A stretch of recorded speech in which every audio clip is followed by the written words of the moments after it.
Commission engineer వాళ్ళ ముందు రమ్మని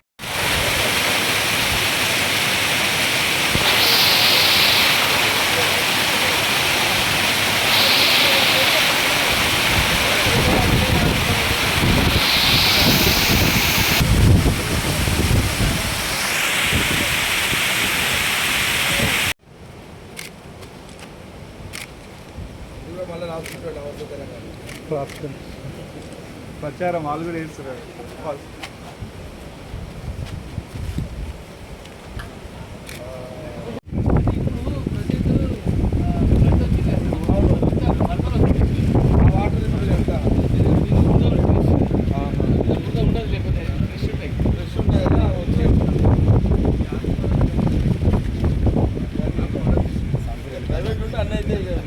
గవర్నమెంట్ ఆడైతే అడ్వాంటేజ్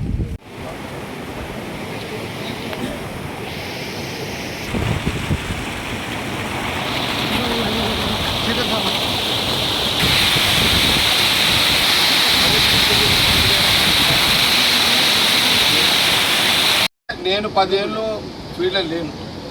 సమైక్య రాష్ట్రం వచ్చినాక ఒక టర్ము ఎమ్మెల్యే లేను, ఒక టర్ము గెలిచినాం. కానీ ఆ 2-3 ఏళ్ళ కరోనాకే వీకింది అంతే కదా. అయినా గవర్నమెంట్ కూడా లేదు. నేను వచ్చి వీకేది కూడా ఏం లేకుండా అప్పుడు వచ్చి అర్థమైంది కదా. ఆ 10 ఏళ్ళు ఆ ప్రభుత్వం ఉండే ఆ మిషన్ భద్రత తెచ్చిరు, సత్యనాథ్ పట్టించారు. సంగారెడ్డి స్కీమ్ అంతా ఖరాబ్ చేసి పట్టించారు. అర్థమైందా. నేనేమంటున్నంటే ఇది ఇప్పుడు ఆయన అన్నాడు, ఇది మీరు చేయగలుగుతారా? ఈయన అన్నట్టు మీరు చేయగలుగుతారా? ప్రైవేట్ వాళ్ళకి ఇచ్చి నడిపిస్తారా ఈ సిస్టమ్ అంతా?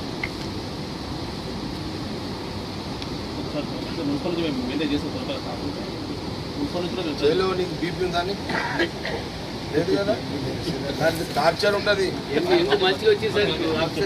అటు ఇటు ఉండదు. విన్నావా? ఇప్పుడు వస్తుంది నీకు. ఇక నేను అర్ధరాత్రి వస్తే ఇక అడుగు వీళ్ళని. అర్థమైందా? నా 3 గంటలకు వచ్చి చూస్తే ఇవ్వను అయ్యకి చెప్పా. నువ్వు 3 గంటలకు నేను లేపుతా. నువ్వేదో ఇట్లా అందరు లీడర్లు అన్నట్టు మాట్లాడక ముందు నువ్వు కూడా మీ ఇద్దరు చిన్న పిల్లలు, ఇంకా మీరు ఇద్దరు కమిషనర్ చిన్న పిల్లలు, ఇంకా మీరు విన్నావా? 2 రోజుల ముందు అలర్ట్ చేస్తా వీళ్ళని. ఏడా వచ్చిందంటే 4 గంటలకు 3 గంటలకు లేపుతా.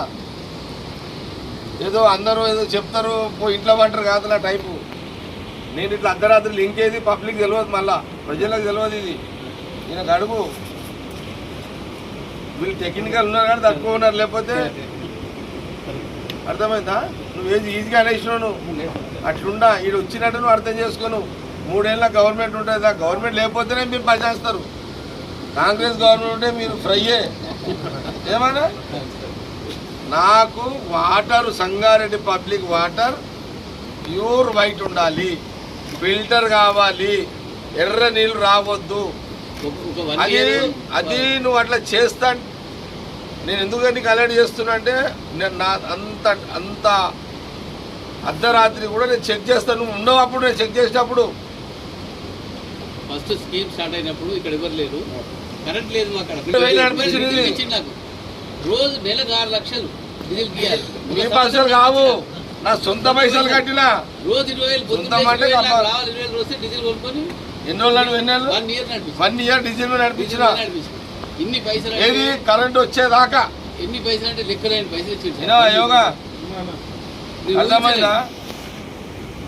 1 ఇయర్ ఏది ఫిల్టర్ బెడ్ సంగారెడ్డి ప్రజల కోసము 1 ఇయర్ డీజిల్ మీద 1 ఇయర్ నెలకెంత?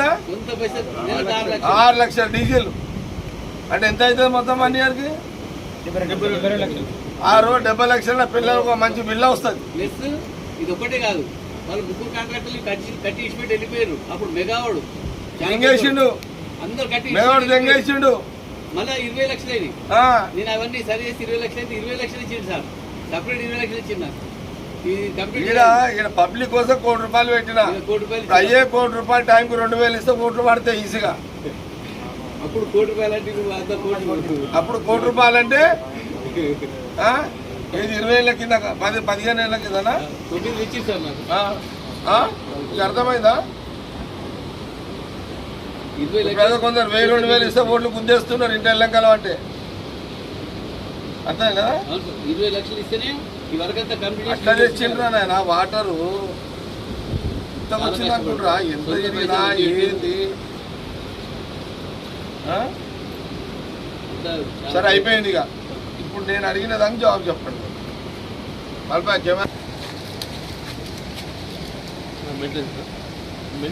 మెయింటెనెన్స్ ఒకసారి డిస్కస్ చేద్దాం సార్. నవర్ గారితో డిస్కస్ చేసిన తర్వాత ఇలా ఉంటుంది. ఎప్పుడు 2 డేస్లో వచ్చేసి 2 డేస్లో రెండు రివ్యూ ఉంది కదా, రివ్యూల రోజు డిసిషన్ తోటి రావాలి నా దగ్గరికి. ఇక విన్నారా? డిసిషన్ తోటి రావాలి.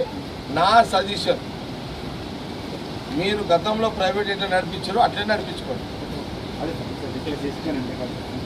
అన్న.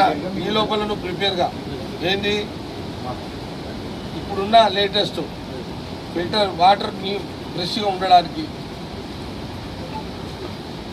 ఏమి నీట్గా గతం మనం ఎట్లా ఇచ్చినాం అట్లా వాటర్ వచ్చినట్టు, స్మెల్ లేకుండా. ఒరిజినల్ వాటర్ స్మెల్ వస్తుండే ఏమన్నా, అది ఏది ఉందో నువ్వు ఆ ఎస్టిమేషన్ ప్రిపేర్గా. ఓకే, మళ్ళీ అంత కాదని అనుకుంటే మీరు శనివారం రోజు డిసైడ్ తోటి నా దగ్గర రావాలి. తర్వాత నేను మళ్ళీ కలెక్టర్ గారితో జాయింట్ కలెక్టర్ కూర్చోబెట్టి మిమ్మల్ని తీసుకోపోయి మళ్ళీ ఈయన రివ్యూ చేస్తా. మేడం రిక్వెస్ట్ చేస్తాం, మేడం రెండింటికి ఈయన కూర్చొని మళ్ళీ రివ్యూ చేస్తాం. ఇవంతా శనివారం నువ్వు అంతా డీటెయిల్ తోటి శనివారం నువ్వు మాట్లాడుకో. నువ్వు ఇచ్చేసాయి ఇక నాకు. ఇక ఈ 2 రోజులల్లో నువ్వు ఇప్పుడు లేటెస్ట్ ఫిల్టర్ చేయడానికి ఇక్కడ ఏమేమి రిపేర్లు ఉన్నాయి, ఏం చేయాలి, పర్మనెంట్గా మెయింటెనెన్స్ ఎట్లా చేయాలి. మెయింటెనెన్స్ ఇప్పుడున్న మున్సిపల్లోనే కాదు, నీ ప్రైవేట్ మనుషులను పెట్టి కూడా నువ్వు చేయించుకోవాలి. వీళ్ళు ఉంటారు అయినా నువ్వు మళ్ళీ నీ మనుషులను పెట్టుకోవాలి. నువ్వు అది కూడా కోడ్ చేయి. కోడ్ చేసి ఒక ఎస్టిమేషన్ చేసి నువ్వు నేను నా మీటింగ్ వచ్చే లోపల వాళ్ళతో నువ్వు మీటింగ్లోనే అయిపోవాలి. ఆ రోజు మనం డిస్కస్ చేసిన తర్వాత నేను మన కలెక్టర్ గారికి జేసీ గారికి చెప్తా. మళ్ళీ మనం రిక్వెస్ట్ చేస్తే ఇక్కడ కూర్చుందాము. కూర్చొని వాళ్ళు కూడా చూస్తే క్లారిటీ వస్తుంది. ఈ డిసిషన్ తీసుకుందాం. ఓకే, ఇప్పుడు ఇది వాడుతున్నారు, అది 2 ఫిల్టర్లు ఇప్పుడు 2 నడుస్తున్నాయా? ఇది ఫిల్టర్, అది సప్లై అక్కడ నుంచి ఇది ఫిల్టర్ అక్కడ పోతుంది, అక్కడ నుంచి వాటర్ పోతుంది. అంతే కదా, డిస్ట్రిబ్యూషన్ అక్కడ నుంచి. సార్ మనకు 4 ట్యాంకులు ఇక్కడ ఫిల్ అవుతుంది సార్.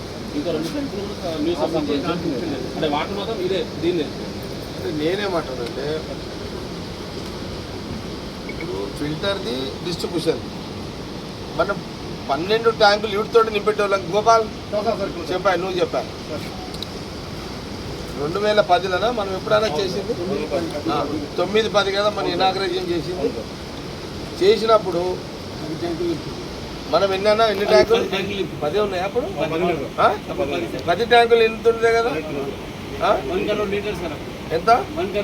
1 కోటి లీటర్లు ఎట్ ఎ టైం కదా? ఎట్ ఎ టైమ్ ఇప్పుడు ఏంది మరి? 10 నిమిషాల్లో కరెంట్ అన్న అది ఇప్పుడు ఏమవుతుంది? అది ఇప్పుడు 2009 వినండి, 2000 గోపాల్ మనోరన్న 2009 మనం 10లో స్టార్ట్ చేసిన స్కీము సంగారెడ్డి ప్రజల కోసం drinking water. At a time 10 ట్యాంకులకు మనం వాటర్ ఎక్కించున్నాం. సప్లై ఎంతసేపు అయింది? గంటనా 2 గంటల? 23 అవర్స్ నడిచింది. అప్పుడు ఎంత? గంటన్నర, తక్కువ గంటన్నర నీళ్ళు. ఓకే, ఆ సిస్టమ్ ఇప్పుడు నడుస్తుందా నడుస్తలేదా అది చెప్పండి. సార్ ఆ సిస్టమ్ నడుస్తలేదు సార్. అది పోయిన తర్వాత ఏమైంది, వీళ్ళు అది ఎందుకు పోయింది అది చెప్పు నాకు. వీళ్ళు నీళ్లు తక్కువ పడుతున్నాయి, ఎక్కువ ట్యాంకులు కావాలని మళ్ళీ 80 కోట్లకు అప్లై చేశారు సార్ గవర్నమెంట్. పబ్లిక్ హెల్త్కి 80 కోట్లు తీసుకొని మళ్ళీ కొన్ని ట్యాంకులు కట్టి కొన్ని లైన్లు వేసారు. దాంతో లైన్ మళ్ళీ డిస్ట్రిబ్యూషన్ చేంజ్ చేసారు సార్. ఇలా సగం ఇచ్చి సగం మిషన్ భగీరథ మీరు తీసుకుంటారు. వాళ్ళు చేంజ్ చేసి అంటే ఇప్పుడు ఆ 10 ట్యాంకులకు డోకలేదు కదా? డోకలు లేకుండే, కానీ ఇప్పుడు 5 లైన్లు కట్ చేసారు. 5కి ఇస్తున్నాం ఇప్పుడు ఇక్కడ నుంచి 6 ట్యాంకులకే ఇస్తున్నాం. మిగిలిన మిషన్ భగీరథకే పోతున్నాయి సార్. మళ్ళీ 80 కోట్లు ఖర్చు పెట్టారు సార్. ఏమయ్యా గోపాల్? ఇప్పుడు మన 10 అంటాం సార్. వచ్చిన తర్వాత ఇప్పుడు నువ్వు సంపక యోజన లైన్ ఉంది కదా, మధ్యలో లీకేజ్ వల్లే డమ్ అయిపోయింది. మన 2 ఇయర్స్ అంటే 21 స్కీమ్ బంద్ అయింది. అక్కడికి దీనికే తీసుకుని బంద్ అయినాం 21. ఇప్పుడు మిషన్ పైకి తీసుకుంటున్నాం అనమాట. నాకు ఇప్పుడు ఏం కావాలంటే గత 2009-10లో మనం ఏదైతే 10 ట్యాంకుల నీరు ఎక్కిస్తున్నాం కదా అది నాకు క్లియర్ కావాలి. అది ఎట్లా చేస్తారు చెప్పు నాకు. అంటే క్లియర్ అవడానికి మళ్ళీ కొత్త లైన్ వేయాలి. ఎక్కడి నుంచి చేయాలి? ఇప్పుడు నువ్వు సంపకి రాజంపేట కొత్త సంపకి వచ్చారా, ఆడకే కొత్త లైన్ వేయాలి. మళ్ళీ ఎన్నిటికి ఆ లైన్లే పాత ఏమైనాయి మళ్ళీ పాత లైన్ డమ్మి అయిపోయినాయి, అవి లీక్ అవుతున్నాయని డమ్మి అయిపోయినాయి. లైన్ ఫెయిల్ అయింది సార్. లైన్ ఫెయిల్ అయినాక డిఐ లైన్ వేసింది. డిఏ లైన్ వేస్తే డిఏ లైన్ కేసీ ఏమైనా వేసి K9 వేసినప్పుడు సప్లై అవుతుంది. కేసీ ఏమైనా వేసారు ఏమంటే సింగూరుకి నుంచి వస్తాయి కదా, ఎప్పటికి వస్తాయి కదా. సింగూరుకి అయితే ఇక్కడ వేసి మనకు గ్రావెట్లో వేసిన లైన్ మనకి ఇక్కడ ఈ సంపల గ్రావెట్లో వేసారు. ఎప్పటికీ సింగులు ఉంటాయి కాబట్టి అని సింగూరుకి నుంచి వస్తాయి కాబట్టి సింగూరు వేసారు. మంచిగా అప్పుడు ఎండిపోతుంది కదా, ఇబ్బంది అవుతుంది అని చెప్పి సింగూరుకి మరి అప్పుడు ఉన్న లైన్లు కరెక్టా, ఇప్పుడు మీకు వచ్చేది కరెక్ట్ నడుస్తుంది అది చెప్పు నాకు. ఇప్పుడైతే ఇప్పుడు అక్కడికి నడుస్తుంది, 101 వస్తుంది. మీరు మరి కంప్లైంట్లు ఎందుకు వస్తున్నాయి నాకు? ఇప్పుడు మిషన్ పద లీకేజ్ అవుతాయి కదా, వారం 10 రోజులు లీక్ అవుతున్నాయి. ఎందుకు అవుతున్నాయి అవి? మిషన్ పద లైన్ మెయిన్ లైన్ అయిపోతున్నాయి. దానిగా ఇప్పుడు మన దుజేదకి నుంచి ఎందుకు అవుతున్నాయి? అది మిషన్ భగీరథ కాంట్రాక్టర్లు వాళ్ళు 10 ఇయర్స్కి ఇచ్చేసారు. వాళ్ళు మిషన్ భగీరథ ఎవరైతే చేసిర్రో పైపులు స్కీమ్ 10 ఇయర్స్ ఇచ్చిన వాళ్ళకి ఆడ సింగూరు ప్రాజెక్ట్ కాడ ఫిల్టర్ బెడ్ కట్టారు 100 కోట్లు.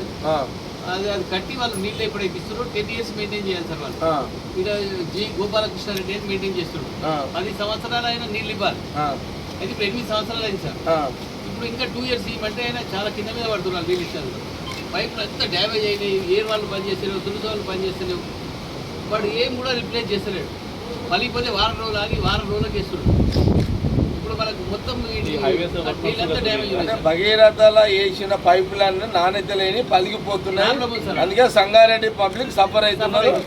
కాంగ్రెస్ గవర్నమెంట్ రాకముందు 50% సఫర్ అవుతుంది. ఇవి మనం ఇక్కడికి వెళ్ళి ఇచ్చే నీళ్ళు కరెక్ట్ అవుతున్నాయి, అక్కడికి వెళ్ళి వచ్చే నీళ్ళు మొత్తం రోజు మనం ఉమ్మడి రాష్ట్రంలో ఏదో లైన్లు వేసినామో పైపులు వేసినామో అవి కరెక్ట్ ఉన్నాయి. రాష్ట్రం వచ్చిన తర్వాత ఏ పైపులు అయితే వేసినారో అవి పలిగిపోతున్నాయి. అది కరెక్ట్ మెయింటెనెన్స్ జీరో ఉన్నది సార్. వాళ్ళు పెద్ద కాంట్రాక్టర్లు వాళ్ళని ప్రశ్నించింది కరెక్ట్ వాడు ఏం సమానం చెప్తలేదు సార్. పెద్దోడు కాబట్టి అది చెప్పాడు, వాడు రాను కూడా రాడు. రైట్, ఇది లెక్క. ఇప్పుడు మనం సొల్యూషన్ చెప్పండి నాకు.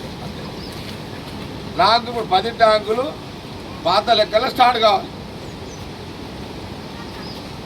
మీరు కొత్త భగీరథ ఇస్తున్నారు కదా, మీరు అది ఎట్లా చేస్తారో కొత్త ఎన్ని భగీరథకి అన్ని నా పాత 10 ట్యాంకులు ఏదేది గంజి మైదాన్ రెవెన్యూ కాలనీ కొత్త చెప్పండి. పాత government hospital, government hospital back side Uppar Bazar, మీది బజార్, చాణక్యపురి, శాంతినగర్. ఈ శాంతినగర్ అని రాదురా ఇవన్నీ. మంజీరా నగర్ ట్యాంకు,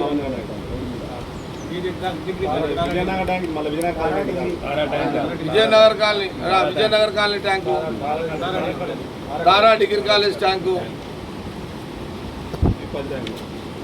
చెప్పు 10 ట్యాంకులు చెప్పు. నువ్వు గోపాల్ చెప్పు. గోపాల్ అని పేరు.